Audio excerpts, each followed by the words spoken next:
éticos, ya hablamos de los principios morales, ya hablamos de la normatividad que rige a nuestra profesión, y ya hablamos de los aspectos legales en los cuales nosotros podríamos llegar a incidir si en un momento dado no podemos o no sabemos las normas que se establece en la práctica de la enfermería. Pero también está esta parte moral que nosotros tenemos que conocer para que la atención que le demos al paciente sea una atención holística, una atención específica. Vamos a hablar desde los principios morales, la ética general. ¿Qué es la ética? Es la ciencia que estudia los actos buenos y malos, bondadosos y malos del ser humano. El ser humano es un ente social, el cual va a desarrollar, ¿sí?, actos, actividades, procedimientos, ¿sí?, actitudes y aptitudes que van a irse dando de acuerdo a su formación ética. La formación ética, los principios morales, lo adquirimos en casa. Ese es nuestro principal núcleo social. Posteriormente, cuando ya somos profesionales, cuando estudiamos una carrera, vamos a practicar una ética profesional. En este caso, nosotros como profesionales de la enfermería vamos a trabajar con seres humanos.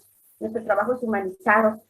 Nuestra actividad es un servicio en el cual nosotros vamos a emplear toda nuestra ética profesional.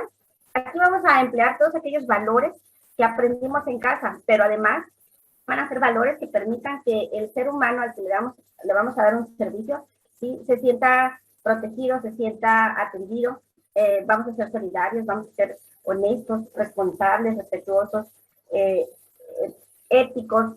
Vamos a tener un trabajo en equipo, compañerismo, el cual permita que el individuo que esté con nosotros se sienta protegido, pero sobre todo cuidado, con un cuidado ético profesional. ¿Por qué? Porque nosotros tenemos dos situaciones que cuidar. Nuestra ética profesional, que es nuestro secreto profesional, ¿sí?, y nuestra bioética. La bioética tiene 4 principios básicos: la autonomía, la justicia, la no maledicencia y la beneficencia. Como vamos a hablar del individuo, vamos a hablar de la persona, nosotros como profesionales no solamente debemos de tener ética, también debemos de tener bioética. Emplear la bioética cada vez que vayamos a hacer alguno de nuestros actos humanos. La ética, como les dije, es una ciencia práctica y normativa que estudia racionalmente la bondad y la maldad de los actos humanos. ¿Por qué es una ciencia práctica, normativa, racional? Porque es una ciencia porque se basa en todos los fundamentos antropológicos del ser humano. O sea, el ser humano es un ente social, el cual tiene es un ente biopsicosocial, ¿sí? Requiere de atención emocional, psicológica y social. Racional. ¿Por qué la ética tiene que ser racional? La ética tiene que ser racional porque tenemos que ser objetivos cuando nosotros le demos un cuidado al paciente. Puede ser que no seamos tan empáticos con el paciente, puede ser que el paciente nos agreda, puede ser que el paciente no esté de acuerdo con su tratamiento. Entonces, en ese momento nosotros tenemos que ser racionales, objetivos. Como comúnmente decimos, no nos podemos enamorar ni enojar con el paciente. Puede ser hasta nuestro enemigo, la persona que esté allí y requiera de nuestra atención, alguien que nos haya hecho en algún momento de la vida daño. Pero no por eso voy a dejar de dar el servicio, ¿no? Tiene que ser objetiva, tiene que ser racional. Es práctica, ¿por qué? Porque diariamente nosotros vamos a convivir con ese paciente, con ese individuo, y lo tenemos que practicar a través de la vida diaria, tenemos que practicar la ética. ¿Por qué? Porque vamos a poner, así como hay valores, hay antivalores, ¿verdad? Como hay respeto, hay gente irrespetuosa, como hay solidaridad, hay gente envidiosa, como hay, ¿qué les diré? Trabajo en equipo, hay gente que no le gusta trabajar en equipo. Entonces, todo eso vamos a nosotros practicarlo. La ética es una ciencia que busca las razones últimas universales para adecuar la conducta humana al bien universal. Se dice que es una disciplina que estudia todos aquellos aspectos buenos y malos y las acciones libres, por lo tanto responsables del ser humano o del hombre. En este caso, jóvenes, todos nosotros somos libres de actuar como nos parezca, de acuerdo a nuestros usos, costumbres, cultura, educación y nuestra moral, ¿sí? Entonces, cuando nosotros actuamos mal, sabemos que estamos haciendo mal. ¿Pero por qué? Porque somos seres racionales. Sin embargo, ¿lo podemos hacer? Claro que sí. ¿Por qué lo podemos hacer? Porque la ética se practica, pero es también un valor aprendido, ¿verdad? Lo aprendemos, si en mi casa aprendimos a ser puntuales, ¿cómo voy a ser en el núcleo social? Puntual, ¿verdad? Si en mi casa hay disciplina, yo también voy a demostrar la disciplina cuando yo esté en mi ejercicio profesional. Pero, por ejemplo, si en mi casa a mí no me educaron a ser disciplinado, a respetar los horarios, a respetar las normas, ¿qué va a pasar cuando yo sea un profesional? Pues precisamente va a pasar eso, de no saber practicar esa ética, practicar esos valores, ¿sí? Y vean, la ética dice que del objeto material al objeto formal. Es la cosa que se estudia. En este caso vamos a estudiar la conducta, vamos a estudiar el ser humano. Y el objeto formal es la conducta o aspecto de la cosa que se estudia. En este caso nosotros vamos a estudiar, ¿sí?, al paciente y las actitudes, y también a la enfermera o enfermero y las actitudes. ¿Sí? Nosotros tenemos que saber que el objeto material son los actos humanos, ¿sí? Pero estos actos humanos pueden ser buenos o pueden ser malos, ¿sí? Tanto en la actitud que tiene el personal de enfermería como la actitud que pueda tener el paciente. Aquí es una responsabilidad compartida, es una corresponsabilidad, jóvenes. Y la ética también nos habla de lo normal y de lo formal. Lo normal es de hecho y lo formal de derecho. ¿Qué entendemos por esto? Entendemos que de lo normal, ¿qué sería al atender a un paciente? ¿Qué sería lo normal, jóvenes? ¿Qué sería lo normal al atender a un paciente? A ver, quiero que participen, no se duerman. Jóvenes. ¿Normal, profe, o formal? No, lo normal. Saludar al paciente. Exacto, saludar al paciente. Y lo formal de derecho. Por el simple hecho de ser una persona, tiene derecho a ser respetado, ¿verdad? La dignidad del paciente. Lo normal es que yo lo atienda bien. Lo formal es su derecho. No es porque yo ande de buenas o ande de malas. Es su derecho que yo lo atienda bien. Si ando de malas, de mal humor, por la razón que sea, porque también soy un ser humano, no me voy a desquitar con el paciente, ¿verdad? Porque no es correcto. Sin embargo, ¿qué pasa en nuestros actos humanos? ¿Qué pasa a veces en nuestros actos humanos? A ver, jóvenes. Como profe no escuché bien. ¿Qué pasa en nuestros actos humanos en algunas ocasiones? ¿Actuamos siempre bien o en algunas ocasiones actuamos mal? En algunas ocasiones actuamos mal porque podemos llegar, no sé, estresados o algo así, y pues se desquita uno con el paciente, lo cual es incorrecto. Claro, ¿verdad? Entonces, vean qué importante es saber esto, el saber que nosotros tenemos la obligación de tratar bien al paciente independientemente de que nosotros estemos de mal humor, ¿verdad? Bueno, ¿y cómo surge la bioética? Nuestra profesión es la que habla más de la bioética, la profesión de medicina y la profesión de enfermería. El surgimiento de la bioética, según este doctor, era un oncólogo, Van Ranser-Putter, habla de Ranser-Putter. Era un médico oncólogo que en 1971 empezó a definir el término bioética, ¿sí? Y lo llamó ciencia de la supervivencia y puente entre las ciencias experimentales y la ética. Como médico oncólogo, a él le tocó vivir muchas experiencias desagradables con sus pacientes. La mayoría de sus pacientes vivían al filo de la muerte, ¿verdad? O sea, tenían ya un diagnóstico final, un diagnóstico que los iba a llevar probablemente a la muerte. Y entonces, cuando un paciente está en estas condiciones, es muy fácil, ¿sí?, perder la objetividad de nuestros actos, ¿sí? Y entonces él empezó a observar que muchos de sus colegas trataban al paciente como un objeto y no como un sujeto, ¿sí? Y el tratarlo como un objeto permitía que no hubiera dignidad en el paciente. ¿Por qué? Porque el objeto lo podemos utilizar de acuerdo a nuestra conveniencia, ¿verdad? ¿Qué creen que observó el doctor en el trato de los pacientes? Pues que a lo mejor no le ponían importancia dependiendo su discapacidad o enfermedad que tenían. Ajá. También, profe, para mejorarse el paciente con un buen trato, pues es más rápido, me imagino. Sí. Este es un aspecto muy importante. Pero otro aspecto tan importante como lo que tú acabas de mencionar, Stephanie, es el hecho de tratarlo como un objeto. O sea, el paciente está inconsciente, el paciente ya no habla, ya no ve, ya depende totalmente de nosotros. Y entonces es esa parte donde la dignidad del individuo se va perdiendo, ¿sí? Y entonces lo empiezan, como dice acá el texto, la ciencia de la supervivencia y un puente entre las ciencias experimentales y la ética. Muchos médicos utilizaban a estos pacientes para hacer sus pruebas, para hacer sus posibilidades, para emplear ciertos tratamientos que aún no estaban autorizados, pero como sabían que iban a morir los pacientes, pues ellos lo hacían, ¿no? ¿Qué hacían? Lo experimentaban, le aplicaban ciertos medicamentos sin la autorización de ellos y mucho menos de los familiares. Entonces, eso está prohibido éticamente hablando, es una maleficencia, ¿sí? No podemos hacer un experimento con nadie mientras no esté autorizado por el paciente mismo o por el familiar, ¿sí? Y empezó a partir de esto, de la dignidad, el fin en sí mismo, el valor que debemos de tener, el valor absoluto que tenemos y la dignidad que tiene tanto un paciente consciente como un paciente inconsciente, ¿verdad? Entonces, la bioética trata de vincular la ética con la biomedicina, trata de humanizar al profesional a tomar conciencia del derecho de morir dignamente.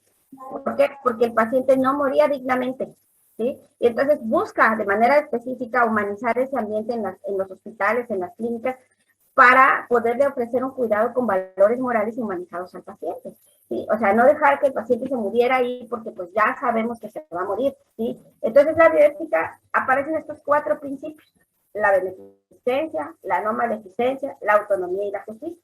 Y la beneficencia es hacer el bien, siempre pensar en el bien del paciente, siempre pensar en que voy a hacer el bien, no el bien mío, ¿sí? Hay una palabra que se llama encarnecimiento terapéutico. ¿A qué se refiere esta palabra? Se refiere a que muchas veces nosotros nos volvemos egocentristas o nos sentimos dioses, ¿sí? Sobre todo sucede mucho en el personal especialista, el personal médico y el personal de enfermería especialistas. Somos tan hábiles, somos tan listos, somos tan capaces que pensamos que somos dioses. Y a veces el paciente ya, por más que nosotros le hagamos, el paciente ya le toca irse, morirse. Sin embargo, es nuestro orgullo, nuestro ego de que no, a mí no se me va a morir este paciente y sigo administrándole medicamentos, sigo haciéndole procedimientos que en un momento dado sé que ya es sacrificar el cuerpo del paciente, ¿sí? Les voy a poner un ejemplo. Hace 6 meses aproximadamente mi madre falleció y mi madre cayó en intubación. Le pusieron un catéter central, le pusieron un catéter para hemodiálisis, le hicieron una cirugía. Pero ya después de 15 días al paciente hay que ponerle una traqueostomía para evitar que se le necrose la faringe, ¿sí? La orofaringe, perdón, todo el tubo digestivo y el tubo respiratorio. Entonces, me dice el doctor, necesitamos hacerle una traqueostomía a su mamá. Yo de antemano, como hija y como enfermera, sabía que mi mamá ya no iba a salir de ese cuadro. Y dije, no, ya no es posible hacerle tantos procedimientos agresivos al cuerpo de mi madre, ¿no? Y yo le dije al doctor, no, doctor, yo creo que ya no le vamos a hacer la traqueostomía, luego, porque pues es demasiado hoyos por aquí, catéteres por allá, mi madre ya está muy descompensada. Y entonces el doctor se enojó conmigo y me dijo, es usted una ignorante, sabe perfectamente bien qué tiene que hacerse, y me dijo muchas cosas. Pero él no estaba viendo la beneficencia de mi paciente, estaba viendo el ego de, no se me va a morir mi paciente. Si ya sé que la paciente tiene falla orgánica múltiple, por ende esa paciente ya no va a salir, porque la sacrifico, ¿verdad? Entonces, a veces no vemos la beneficencia del paciente, ¿sí? Entonces, tenemos que ver siempre esa parte. Primero el paciente. La no maleficencia, no hacerle todo lo que ya hablamos, la impericia, la negligencia, el dolo, van aquí. O sea, yo tengo que pensar siempre en no hacerle mal al paciente. La autonomía, el respeto a su autonomía, a su derecho absoluto como ser humano, el respeto a su dignidad, a tomar sus decisiones. Y la justicia, un trato equitativo y ético e igualitario, ¿sí? Tanto el que llega en buenas o malas condiciones como el que tiene dinero y el que no tiene dinero. La autonomía, ¿sí? Hace la promoción y respeto como un criterio de calidad asistencial. O sea, aquí el paciente va a decidir si está de acuerdo o no. Tiene derecho a gestionar la vida privada de acuerdo con los propios valores y creencias sin interferencias de otros, incluido el propio Estado. En la asistencia sociosanitaria es un derecho a gestionar el propio cuerpo, la salud y la enfermedad, los recursos económicos y materiales, la vida y la muerte y la sexualidad. Aquí, ¿de qué nos habla? De que nosotros vamos a respetar la individualidad de nuestro paciente, pero también, ¿sí? Tenemos que explicarle cuáles son los pros y los contras que puede tener en un momento dado en un estado de salud de enfermedad. Sin embargo, no lo podemos obligar. Y les comentaba, creo, a ustedes la vez pasada, el paciente que es testigo de Jehová y que no acepta las transfusiones, el paciente que no quiere amputarse un dedo o una pierna porque quiere morir completo, como ellos lo mencionan, el paciente que no acepta un tratamiento. Entonces, todas esas situaciones es el respeto a la autonomía que debemos de tenerle al paciente, ¿sí? Y partiendo de esa autonomía, vienen los otros 2 principios, la no maleficencia. el valor de los riesgos. Aquí vamos a valorar qué riesgos, beneficios tiene el paciente, ¿sí? Tener una buena praxis para conseguir mejorar indicadores objetivos de calidad de vida. ¿Qué significa? Que nosotros vamos a tener una buena práctica. Siempre vamos a tratar de conseguir los objetivos de calidad de vida del paciente. ¿A qué se refiere? ¿Le hará bien o le hará mal si le hago esto al paciente? ¿Sí? ¿Será que no se va a dañar más? ¿Será que no va a tener más complicaciones? Esa es una pregunta que siempre nos tenemos que hacer. Por eso es que existe una alta actualmente en los hospitales que se llama alta de máximo beneficio. Es cuando el paciente, hagan de cuenta que es un paciente oncológico que ya está muy grave, que está en etapa final, pero está consciente y él decide o dice, quiero ver a mi familia. Entonces, ¿el médico qué hace? Lo manda a su casa con su oxígeno, con sus medicamentos para el dolor, para que muera en paz y muera donde quiere morir, ¿sí? O sea, eso es calidad de vida al final de la vida, así se llama. Y es una muerte digna. O sea, el paciente quiere morir con su familia, rodeado de su familia y en su casa. Entonces, se le da una alta que se llama alta de máximo beneficio. O sea, sabemos que puede ser que muera hoy, mañana o llegando a su casa, pero va a morir el paciente donde él quiere estar, ¿sí? Y esto lo vemos también en tanatología. Y es un principio ético, la beneficencia, hacer su bien, ¿sí? Un compromiso y responsabilidad que tenemos con el paciente para que logremos el objetivo. El objetivo es que él se sienta cómodo. Y dentro de la autonomía tenemos los derechos del paciente, que está en la norma, ¿sí? El respeto a la dignidad humana, la autonomía de su voluntad e intimidad es uno de ellos. Y el consentimiento informado. ¿Y por qué está el consentimiento informado con rojo? Porque cada vez que un paciente llegue con nosotros tenemos que firme el consentimiento informado, que está informado de los procedimientos que se le van a realizar, pero además está consciente y quiere y acepta, ¿sí? Y es nuestra obligación explicarle a detalle, no decirle nada más, firme aquí. Si no firma, no la vamos a atender, porque muchas veces así le hacen, ¿verdad? Entonces, el consentimiento informado, hay consentimiento informado para ingresar al paciente, hay consentimiento informado para hacerle procedimientos invasivos, hay consentimiento informado para cirugías, hay consentimiento informado para trasplantes, hay consentimiento informado para transfusiones de sangre, hay consentimiento informado para hacer estudios de laboratorio. O sea que si el paciente no quiere, no se le va a hacer nada, ¿sí? Y le tenemos que informar y nos tiene que firmar, ¿sí? A negarse al tratamiento, a establecer instrucciones previas, a la historia clínica, ¿sí? Tiene derecho a la confidencialidad, a la libre elección del tratamiento. ¿A qué se refiere a la confidencialidad? Bajo ninguna circunstancia yo puedo estar con otro compañero y explicándole cuál es la situación que tiene el paciente. ¿Me pueden leer esta definición? ¿Alguien puede leerla, por favor? Yo lo leo. Yo, profe. Ajá, adelante. ¿Quién de las dos? La que guste, la que guste. ¿Lo leo yo? Sí. Bueno, consentimiento informado, definición, explicación a un paciente atento y mentalmente competente de la naturaleza de su situación, así como del balance entre los efectos de la misma y los riesgos y beneficios de los procedimientos o intervenciones recomendadas, para a continuación consentir o rechazar los mismos de acuerdo con su escala de valores. ¿Qué entendieron por eso, jóvenes? A ver. El beneficio, ajá, exacto. Y vean, el consentimiento tiene una capacidad desde una dimensión legal y una dimensión ética psicológica. Entendemos que el paciente tiene dos dimensiones. La legal, todos los actos que hagamos nosotros, si le llegamos a hacer un mal, ya nos puede demandar. Desde el aspecto ético psicológico, si el paciente no es tratado adecuadamente, si lo estigmatizamos, si lo discriminamos, también puede tomar situaciones que puede incluso demandarnos. O sea, vean, estas dos dimensiones no las debemos de perder, que al ejercer nuestro trabajo, ellos tienen sus derechos como toda persona, ¿sí? Y así sea un indigente, así sea un paciente consciente, un paciente inconsciente. El derecho que tienen no se lo podemos quitar, ¿sí? Y ahora, la decisión autónoma del paciente va a tener que ver, jóvenes, con todos estos estados, ¿sí? Puede ser voluntaria, informada, debe de ser competente y auténtica. ¿A qué se refiere?